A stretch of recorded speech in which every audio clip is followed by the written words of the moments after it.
igreja em Tessalônica. Então nós não estamos falando aqui sobre alguma coisa normal, natural. O que aconteceu aqui foi um milagre de Deus.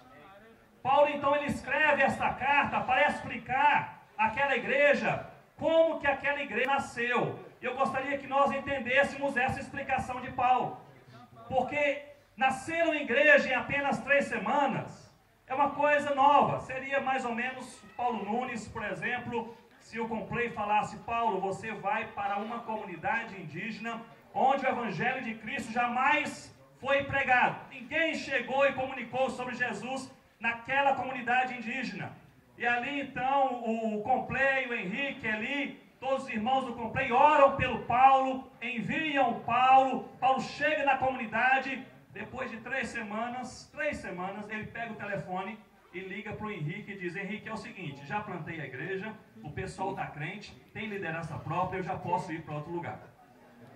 Ou seja, é alguma coisa sobrenatural. Então é sobre isso que nós estamos falando. Estamos falando sobre uma experiência única no Novo Testamento, em que uma igreja nasceu em 3 semanas. As pessoas ficaram tão impressionadas, tão alegres em Tessalônica, que Paulo então escreveu essa carta para explicar o que fez a igreja nascer naquele lugar. Vamos então ler o capítulo 1, o versículo 5, que é o versículo chave, no qual Paulo ele explica por que essa igreja nasceu naquele lugar. E diz assim, então, irmãos, a palavra de Deus: porque o nosso, por que, queridos? Foi fraco, irmãos? Porque chegou o nosso evangelho não chegou até vós tão somente em palavra. Paulo está falando aqui coisas importantíssimas. O nosso evangelho não chegou até vós tão somente em palavra, mas em 3 coisas. Ele diz: em poder, no Espírito Santo e em plena convicção. O nosso evangelho não chegou até vós tão somente em palavra, mas em poder. Em segundo lugar, o que, irmãos? No Espírito Santo e em plena convicção. Senhor Deus, nós oramos para que o Senhor nos capacite no Senhor Jesus a nós plantarmos igrejas para a Tua glória. Nós oramos pela igreja indígena do Brasil e da América do Sul. Ó Deus, nós oramos para que o Senhor levante essa igreja que é viva, essa igreja que é crescente, essa igreja que está se expandindo, para que esta igreja plante igrejas onde o evangelho não chegou, onde Jesus não é conhecido, onde a salvação não alcançou. Senhor Deus, nós oramos para que o Senhor desperte aqui, em nome de Jesus, neste congresso, plantadores de igrejas, das 3 ondas, americanos, europeus, colombianos, brasileiros, nacionais e indígenas, de todos os povos. Senhor Deus, desperta neste encontro, em nome do Senhor Jesus, plantadores de igrejas. Uma igreja plantada genuinamente indígena, na língua do povo, na cultura do povo, liderada pelo povo e para a glória de Jesus. É a nossa oração em nome de Jesus. Amém. Você pode se assentar, mas mantenha a sua Bíblia aberta comigo neste texto precioso de Paulo. Antes de falarmos sobre plantar igrejas, nós precisamos entender o que é igreja. Dando treinamento a missionários alguns anos atrás, 10 missionários estavam ali comigo em um certo lugar. Eu peguei um pedaço de papel, algumas canetas, e eu disse: cada um desenhe uma igreja. O que é uma igreja? Desenhe uma igreja. E para minha surpresa, 8 daqueles 10 irmãos desenharam um templo, desenharam uma construção. Um templozinho com a torre e uma cruz em cima, alguma coisa parecida. Eu gostaria que nós entendêssemos inicialmente nesta manhã que igreja não é construção, que igreja não é um amontoado de tijolos ou de tábuas de madeira ou de palha. Igreja não é templo, igreja é formada por gente. Fale comigo, gente. É formada por gente. Uma definição muito simples que nós podemos carregar em nossos corações sobre igreja é que uma igreja é um grupo de pessoas que ama e segue o Senhor Jesus. É simples assim. Pode ter templo, não tem pecado em ter templo e construção, não há nenhum pecado nisso. Mas o templo e a construção não são igrejas. As igrejas são pessoas. Pessoas que amam e seguem o Senhor Jesus. Então o que é uma igreja? Vamos falar juntos? Um grupo de pessoas que ama e segue o Senhor Jesus. Mais uma vez para a gente memorizar. Vamos lá, o que é a igreja? Um grupo de pessoas que ama e seguem o Senhor Jesus. Uma igreja. Paulo, ele disse que ele plantou essa igreja em Tessalônica. E ele explica como essa igreja foi plantada. Ele diz no versículo que nós lemos: meus irmãos, o que chegou e fez a igreja nascer não foi Paulo, não foi o apóstolo, não foi a missão, mas foi o evangelho do Senhor Jesus. Nós lemos aqui, Paulo está falando sobre isso. Porque o nosso evangelho chegou até vós. Não chegou tão somente em palavra. Irmãos, sabem por que eu acho que Paulo está falando sobre isso inicialmente? É porque as pessoas estavam encantadas com Paulo. Paulo talvez falasse tão bem, Paulo ele se expressava tão bem, Paulo ele comunicava tão bem, ele era crente, era um homem com conhecimento de Deus, mas com uma ótima comunicação. Eu acho que aqueles crentes que se converteram com Paulo, eles ficaram assim encantados com Paulo. Eles pensaram, Paulo ele é o cara. Se fosse Pedro, a igreja não nasceria, mas foi Paulo. Paulo passou por aqui. Paulo ele é o cara, ele sabe, ele entende, ele prega, ele fala, a gente compreende e a gente se converte.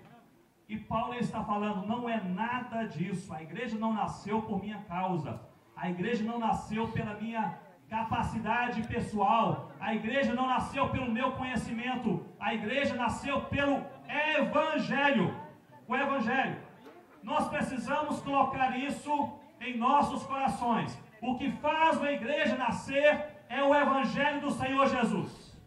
Não são as denominações evangélicas, não são os pregadores, não são os missionários, não são os líderes indígenas, não são as organizações missionárias. O que faz uma igreja nascer, o que faz uma pessoa se entregar a Cristo, um grupo de pessoas se reunir e uma igreja nascer, é o evangelho do Senhor Jesus.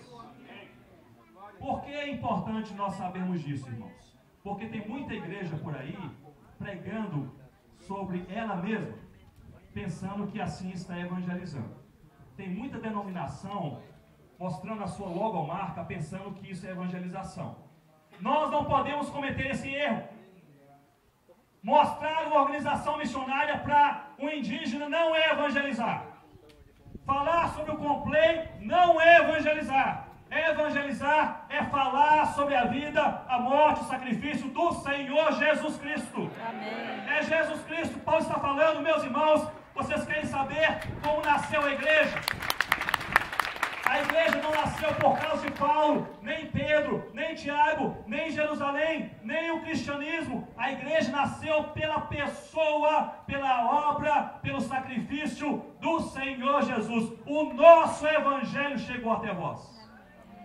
Eu tenho um receio. Trabalhei com a minha família vários anos na África. Eu vi que a igreja africana cresceu. E quando alguma coisa cresce, muitas vezes as pessoas envolvidas ficam encantadas com aquele crescimento. E às vezes nós passamos a falar muito mais sobre nós mesmos, o nosso crescimento, quem nós somos, os nossos líderes, a nossa palavra, os nossos pregadores, os nossos encontros, a nossa habilidade, o nosso treinamento. E começamos a falar muito mais sobre a igreja do que sobre o dono da igreja. Isso não é evangelização. Só existe evangelização onde o nome do Senhor Jesus Cristo é proclamado. Isso é uma regra bíblica, irmãos. Eu gostaria que cada indígena, que cada brasileiro nacional, que cada irmão estrangeiro, cada um de nós pudesse ter isso gravado em nossos corações. Só há evangelização quando Jesus é proclamado. Se Jesus não está sendo proclamado, o que nós estamos fazendo é outra coisa qualquer, mas não é evangelização. Paulo está dizendo, o nosso evangelho chegou até vós, mas não chegou tão somente em palavra. Quando Paulo diz aqui palavra, ele está falando sobre a capacidade dele. Eu acho que Paulo era uma pessoa que quando chegava e falava, as pessoas diziam, eu ouvi Paulo. Paulo é diferente. Todo mundo fala, mas quando Paulo fala, parece que o negócio é diferente.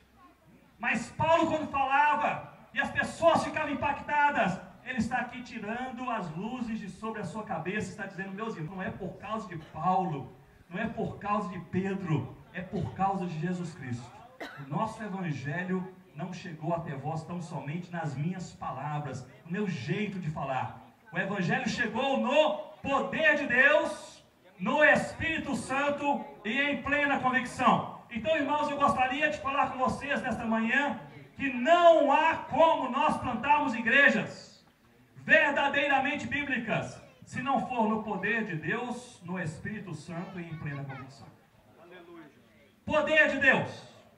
O poder de Deus é quando Deus se manifesta.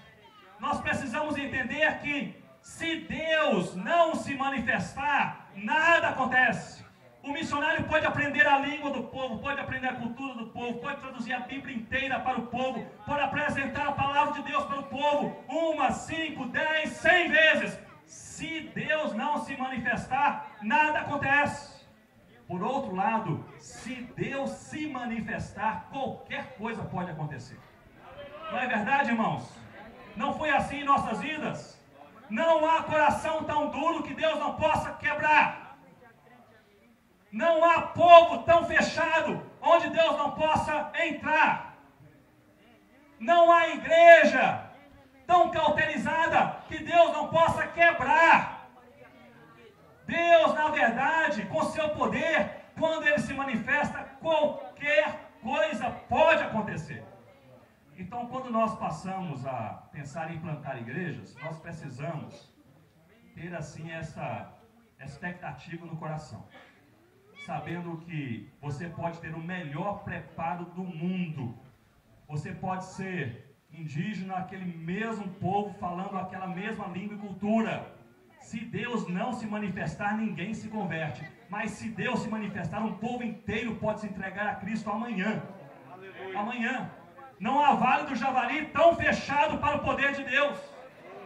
Não há região do Alpes nem do Xingu tão fechadas para o poder de Deus. Não há casa em São Paulo, Rio de Janeiro, Recife, tão fechadas para o poder de Deus. Se Deus se manifestar, qualquer coisa pode acontecer. Pode acontecer. Eu me lembro de uma experiência que marcou muito a minha vida. Foi a experiência sobre a conversão do primeiro homem que se entregou a Cristo na tribo, na etnia com a qual nós trabalhamos na África. Nós trabalhamos ali durante quase 9 anos com uma etnia chamada Concombas. Alguns irmãos indígenas se encontraram com eles, eles vieram ao Brasil 2 anos atrás e tiveram encontro em Anápolis com alguns irmãos indígenas. E esses Concombas se entregaram a Cristo, mas no início foi difícil. Todo trabalho no início ele é difícil. Depois melhora, irmãos, mas no início é difícil. Então nós começamos ali a aprender a língua, a cultura. E quando o missionário chega, seja um missionário indígena, seja estrangeiro, seja um nacional, ele chega a um local e ele prega o evangelho, a maior expectativa que ele tem, qual é? De alguém se converter, não é isso? Você vai para casa todo dia à noite, pensando, orando, conversando com Deus e perguntando, quem é que vai se entregar a Cristo nesse lugar? Nós trabalhamos ali, entre os Concombas, com uma etnia, são 4 etnias. Nós trabalhamos com uma etnia chamada Bimompelo. E nós moramos em uma aldeia chamada Coni. E ali em Coni ninguém havia ouvido sobre Jesus antes. E quando eles ouviram, ninguém se converteu. E nós começamos a orar e esperar em Deus. Senhor Deus, quem é que vai se converter? Eu me lembro que eu falava sobre Jesus e algumas pessoas não queriam ouvir. Fechavam ali a oportunidade para a gente entrar em suas casinhas, suas palhoças. Às vezes nós ficávamos do lado de fora e eu e Rossana ficávamos conversando sobre Jesus bem alto para que eles pudessem ali também dentro da sua casinha ouvir. E muita gente foi evangelizada assim, sem que a gente olhasse nos olhos, mas do lado de fora das suas casinhas, das suas tabancas. E eu ficava pensando, quem vai se entregar a Jesus em primeiro lugar neste lugar? Certo dia estava ali tomando banho, e ouvi um burburinho, um agito naquela aldeia. As pessoas começaram a correr para uma certa árvore frondosa que ficava no meio da aldeia. E as pessoas começaram a gritar: olha, o Mebá, ele perdeu a cabeça, ele ficou louco. Mebá era o feiticeiro da aldeia. Havia muitos feiticeiros na aldeia, mas Mebá era o principal, porque ele era o guardião de um espírito chamado Grumadi, que era pelos concombas entendido como sendo o único espírito que poderia matar alguém. Grumadi. Então Mebá, ele era temido, era um homem já idoso. Eles gritaram: Mebá, ele perdeu a cabeça. E eles correram para aquela árvore. Eu terminei o banho, coloquei minha roupa, corri para aquela árvore, e ao redor do Mebá havia uma pequena multidão. No meio da multidão, embaixo da árvore, o Mebá, ele gritava e ele pulava. E ele dizia: agora eu entendi tudo. E as pessoas falaram: olha, ele está doido. Outras pessoas falaram: ele está possesso. E eu fiquei sem saber o que está acontecendo. Aí eu fui me aproximando, e ele gritava e pulava. E lá pelas tantas, alguém teve aí a ideia de perguntar: o que foi que você entendeu? E aí ele parou, olhou para cada um com lágrimas em seus olhos, e o Mebá disse: agora eu entendi que Deus existe, Ele é poderoso e Ele nos ama. Aleluia. Agora eu entendi que Deus existe, Ele é poderoso e Ele nos ama. Mebá se entregou a Cristo sozinho, embaixo de uma árvore. Não é por palavra, nem por ação missionária, nem por organização, mas é pelo poder de Deus. Se Deus não se manifestar, a gente pode ficar aqui 100 anos, nada acontece. Se Deus se manifestar, Ele pode quebrar o meu e o seu coração nesta manhã. Se Deus se manifestar. Mebá trouxe consigo seus 11 filhos. A vantagem de trabalhar em tribos em que o pessoal tem muito filho é que se uma família se converte, já tem uma igreja, não é? Mebá trouxe os 11 filhos, a sua esposa começou uma igreja, e essa igreja plantou 47 igrejas. Uma igreja que se multiplicou, mas sempre que essa igreja se reúnem, eles se lembram que foi embaixo de uma árvore, sozinho, que aquele primeiro homem se entregou a Deus e a Cristo, pelo poder do Senhor.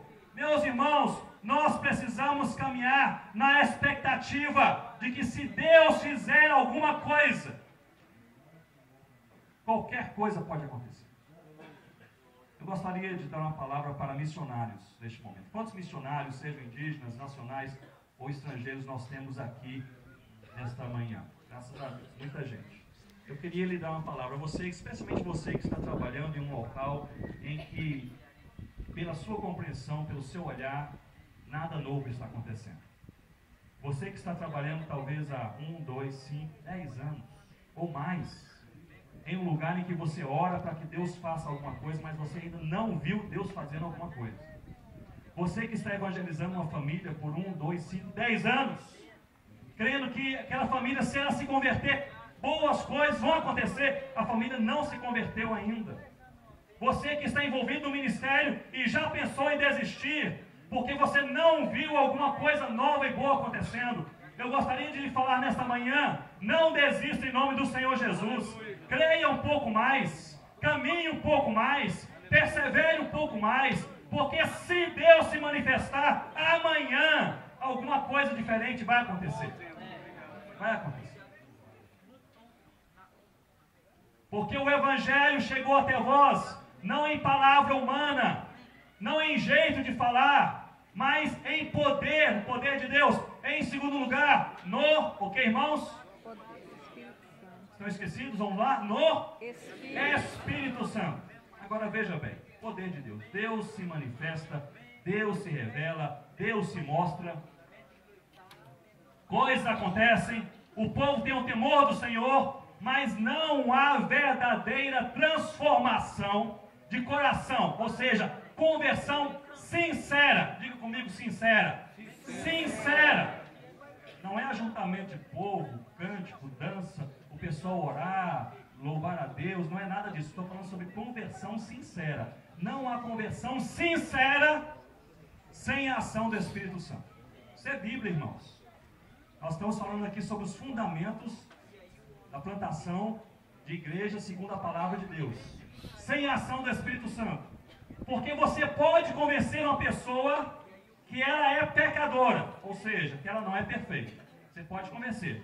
Mas só o Espírito Santo consegue convencer uma pessoa de que ela está perdida e que precisa de Deus. Não é isso, irmãos? Você pode ser parente, não é crente.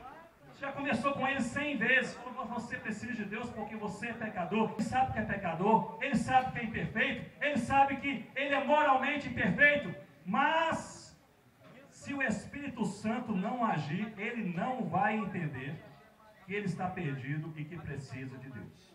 Agora, se o Espírito Santo agir, ele vai entender isso. Então, o que Paulo está dizendo aqui, em outras palavras, é o seguinte: plantar igrejas não é ação humana, plantar igrejas é ação de Deus. A gente só está ali para ter a oportunidade de ver Deus agir. O negócio é esse. Ter a oportunidade de ver Deus agir. Quando eu era seminarista, estudava ali no Recife, em Pernambuco, eu tive uma experiência que realmente mexeu comigo. Eu, muito animado, fui trabalhar em uma congregação num bairro chamado Brasília Teimosa.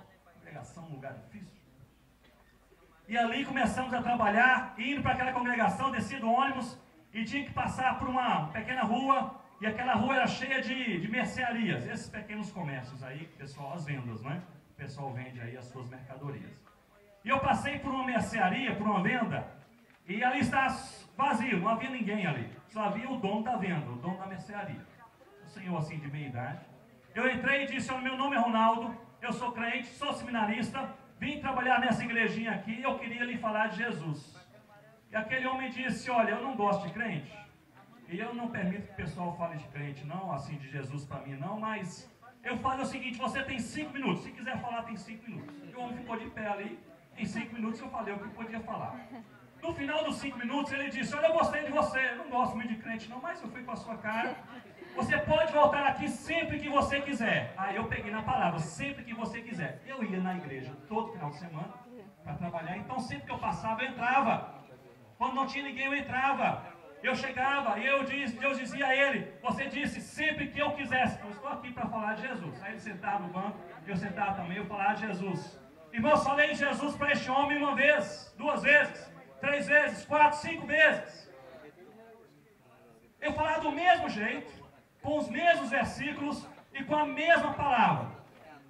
Eu falava tanto Jesus para ele, da mesma forma, que lá pela 6ª vez eu entrei e ele disse: Ronaldo, parece que você está assim meio cansado, sente aqui, tome aqui um copo de suco, que eu mesmo vou me evangelizar. Porque você vai falar disso, daquele versículo, eu vou me evangelizar. E ele fazia mesmo, para fazer graça, não é? Aí ele falava tudo que eu falava e tal, ele ria, debochava, aquele negócio todo. Eu dizia: mas se o senhor me permitir, depois do suco eu também quero falar. Ele disse: mas já sei tudo. E eu falei 5, 6, 7, 8, lá pela 10ª vez, o negócio já estava assim meio que bagunçado, porque eu chegava e ele tirava aquelas brincadeiras, e ele falava tudo que eu falava, e aquele negócio todo, eu falava também. Pela 11ª vez eu entrei naquele lugar, ele falou tudo que eu falaria primeiro, eu falei: mas quero falar de novo. Comecei a falar, e no meio da minha fala, aquele homem começou a chorar. Eu pensei que ele estava brincando, ele era muito brincalhão, eu pensei que ele estava brincando, fazendo de conta que alguma coisa está acontecendo. Eu dei um tapa assim nas suas costas, falei: rapaz, isso aqui é coisa séria, não é brincadeira não. Ele olhou para mim, está lágrimas descendo dos seus olhos. Aquele homem naquela tarde se entregou ao Senhor Jesus. Eu fui para a igreja naquele dia pensando o seguinte, o que foi que aconteceu?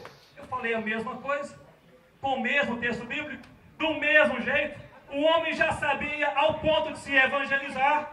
O que foi que aconteceu? Meus irmãos, Paulo explica: foi a ação do Espírito Santo de Deus. Você que já pregou 10 vezes, pregue 20. Você que está para plantar uma igreja em um lugar e já trabalhou 5 anos, uma igreja não nasceu, trabalhe 10. Você que testemunhou de Jesus para aquele povo 12 anos, testemunhe 20 anos. No dia em que o Espírito Santo de Deus agir, o povo se converte.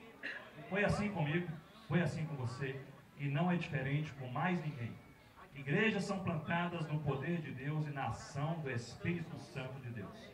Em terceiro lugar, diz Paulo aqui, em plena certeza, em plena convicção, em muita certeza.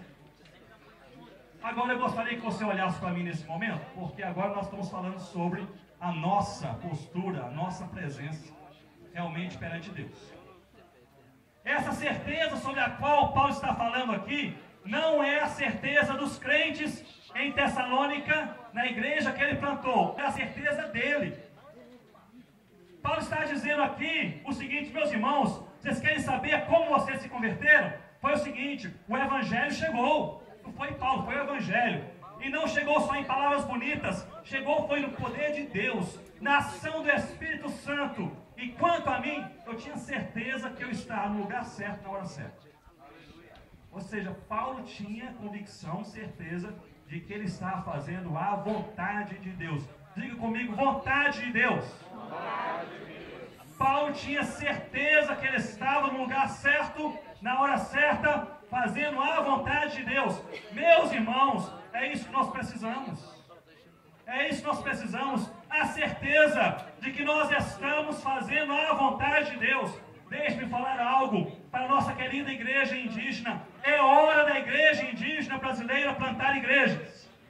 A igreja indígena brasileira jamais cresceu tanto como em nossos dias. Tá certo, Henrique? Jamais cresceu tanto. Meus irmãos, anos atrás, a gente ouvia falar sobre um grupinho de crentes indígenas aqui, outro grupinho agora, ali. Agora a igreja indígena é enorme, está em todo canto, está crescendo, realiza congressos que ninguém mais realiza. Deus tem derramado graça e essa igreja tem crescido. É hora da igreja indígena plantar igrejas, porque a graça de Deus está sendo derramada. A nossa oração é para que irmãos indígenas sejam levantados por Deus como plantadores de igrejas entre os seus povos, seu próprio povo e entre outros povos. É hora de se plantar igrejas. Há 5 coisas que um plantador de igrejas deve fazer. Em primeiro lugar, se relacionar com o povo. Então, para se relacionar com o povo, quem não é do povo tem que aprender a língua e a cultura. Não é assim, irmãos missionários transculturais? O negócio não é fácil, não é? Mas você tem que aprender a língua e aprender a cultura. Primeira coisa a fazer, se relacionar com o povo. Se você já é do povo, você também precisa se relacionar com o povo. Plantador de igreja não mora longe do povo. Ele mora com o povo. Ele está com o povo. Ele transita com o povo. Ele conversa com o povo. Ele está nas ruas. Plantador de igreja precisa se relacionar com o povo. Em primeiro lugar é isso. Em segundo lugar, o plantador de igrejas precisa evangelizar abundantemente, ou seja, evangelizar muito. E este é um problema na vida missionária. E eu falo como missionário. A gente às vezes tem tanta coisa a fazer, tem que aprender a língua, tem que aprender a cultura, tem que organizar a casa, tem que consertar o painel solar, tem que ali alinhar o motor de polpa para a voadeira funcionar, tem que aconselhar os irmãos, tem que responder os relatórios, tem que responder os e-mails, que no final do mês a gente fez tudo. A única coisa que a gente não fez era o que deveríamos fazer, evangelizar. Quem não é missionário, talvez não está entendendo isso que eu estou falando. Eu falei isso no encontro missionário, e havia pastores, e alguns pastores puxaram a minha orelha depois, dizendo: Ronaldo, você falou um negócio diferente, porque todo missionário evangeliza muito. Eu disse aqui, você é pastor, não é missionário. O missionário, ele tem tantas coisas a fazer, que o maior risco que nós temos é de nós perdermos o foco em nosso ministério. Estou certo, irmãos missionários? É o risco, irmãos. É o risco. Fazer tudo, relatório bonito, foto bonita, encontro bonito, escrita bonita, trabalho social bonito, mas não se fala de Jesus. Todo plantador de igrejas precisa, primeiro, se relacionar com o povo. Segundo, ele precisa evangelizar abundantemente. Terceiro, ele precisa discipular. Fale comigo, discipular. Discipular. Nós fizemos um trabalho de discipulado lá na África, com os irmãos que estão à frente das igrejas ali plantadas, e depois um deles estava dando uma palestra para os próprios africanos. Ele disse: eu tenho uma definição sobre discipulado. Eu pensei, deixa eu pegar essa definição, porque ela é boa. É um homem realmente de Deus ali, um concomba chamado Labuin. Eu peguei papel e peguei caneta. Ele disse: discipular é o seguinte, discipular é o seguinte, não faça nada sozinho. Eu gostei da definição. Esse é discipulado? Você vai para a roça, leve aquele que está sendo discipulado com você. Você vai para o banco, leve com você. Vai para casa, leve com você. Não faça nada sozinho. Eu ouvi esse conselho antes de ir para a África. E lá eu tive a oportunidade de tentar aplicar. Não faça nada sozinho. E orar com alguém, chamar 2 ou 3 comigo.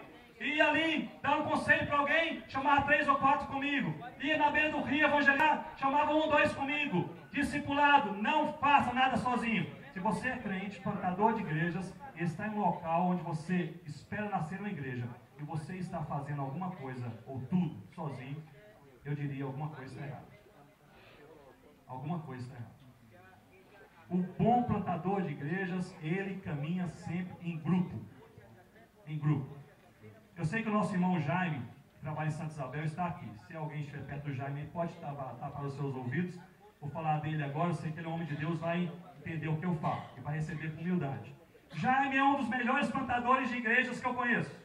Ele é ribeirinho, filho de uma família ribeirinha, plantadora de igreja. Jaime, ele foi com Cleidinha lá para Santa Isabel do Rio Negro. Na nossa primeira viagem que fizemos de barco, chegamos naquele lugar e eu perguntei para o Jaime o que eu sempre pergunto aos missionários que viajam comigo: o que você vê aqui nesse lugar? Quem não é plantador de igrejas, normalmente fala assim: eu vejo que esse lugar é isolado. Eu vejo que esse lugar aqui não tem telefone. Eu vejo que aqui a gasolina é cara. Mas quem é plantador de igreja vê outra coisa. Já me falou assim: eu vejo aqui uma igreja multicultural, indígena, plantando igrejas em outras comunidades indígenas.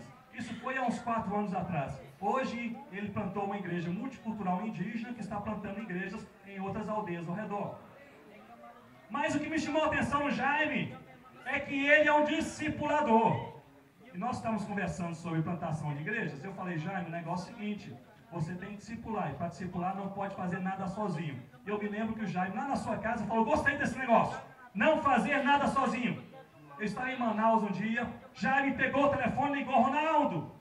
Isso no início do trabalho. Eu estou indo para uma aldeia ali indígena. Ali evangelizar, quem sabe começar um plantio de igrejas naquela aldeia indígena. Eu estou levando 3 irmãos indígenas comigo já para discipular, para aprender a ser missionário e plantar a igreja desde o início. Eu falei: que coisa boa, Jaime, mas eu não sabia que o pessoal aí já se converteu a Cristo.